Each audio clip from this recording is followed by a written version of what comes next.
आज फिर मेरा छोटा भाई आर्यन मेरे कमरे में सोने के लिए आ गया था। मैं पहले तो हैरान हुई कि अचानक से आर्यन को मेरे कमरे में सोने का जुनून क्यों चढ़ गया। मगर जब भी मैं उससे पूछती, वह यही कहता कि उसे अब अकेले सोने में डर लगता है। मुझे अपने छोटे भाई पर बहुत प्यार आया और मैंने उसे अपने साथ सुला लिया। आर्यन वैसे भी सिर्फ 15 साल का था और क्योंकि मैं 21 साल की थी, मेरे लिए वह अभी भी बहुत छोटा था। इसलिए मुझे उसे अपने साथ सुलाने में कोई दिक्कत नहीं हुई।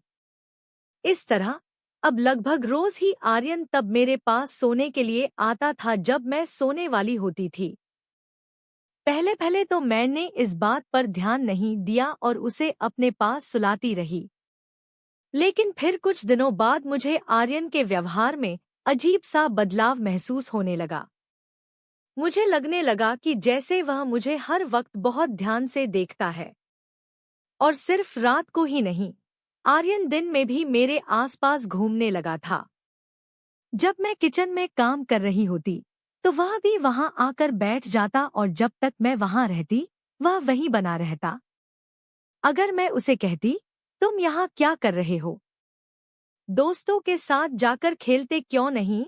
तो वह कहता, मुझे अब अकेले रहने से डर लगता है। उसकी बातें सुनकर मैं थोड़ी हैरान हो जाती, लेकिन ज्यादा कुछ नहीं कहती। पर जैसे जैसे दिन बीतते गए, उसकी हरकतें और अजीब लगने लगी।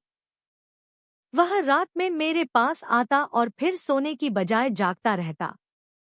उसकी आंखें लाल हो जाती थी और वह अजीब व्यवहार करता। मैं अब उससे थोड़ा घबराने लगी थी, लेकिन उसे कहने से भी डरती थी कि वह अपने कमरे में जाकर सोए। फिर एक रात, जब मैं आधी नींद में थी, मुझे एहसास हुआ कि कोई मेरे बिस्तर पर बैठा है। मेरी आंख खुल गई और मैंने देखा कि आर्यन मेरे बहुत करीब बैठा था, मुझे घूर रहा था। मेरा दिल जोर जोर से धड़कने लगा और मुझे समझ नहीं आ रहा था कि वह ऐसा क्यों कर रहा है। उस रात मैं बहुत डर गई थी और मैंने अगले दिन उसे कहा कि वह अब अपने कमरे में जाकर सोया करे। पर उसने गुस्से से कहा, ठीक है, अगर मैं बड़ा हो गया हूँ, तो यह घर छोड़ देता हूँ। फिर आपको मेरी तरफ से कोई परेशानी नहीं होगी। उसकी यह बातें सुनकर मेरा दिल बैठ गया। मैं समझ नहीं पा रही थी कि उसे क्या हो गया है। मैंने उसे समझाया कि घर छोड़ने की बातें न करे और अगर वह मेरे साथ ही सोना चाहता है, तो मैं उसे कुछ नहीं कहूंगी। लेकिन उसके इस बदलाव ने मुझे पूरी तरह से परेशान कर दिया था। उसकी हरकतें और बातें मुझे समझ नहीं आ रही थी और मैं रातों में सो भी नहीं पाती थी।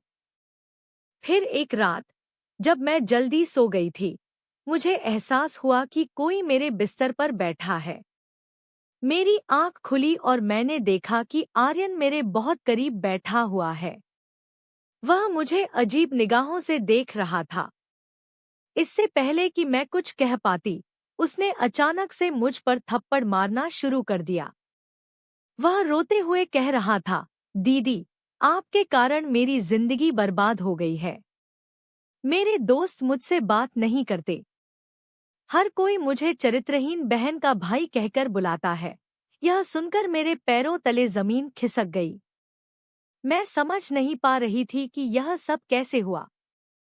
मैंने उसे धैर्य से समझाने की कोशिश की और अपने चाचा और मामा को कॉल किया ताकि वह सच्चाई जान सकें।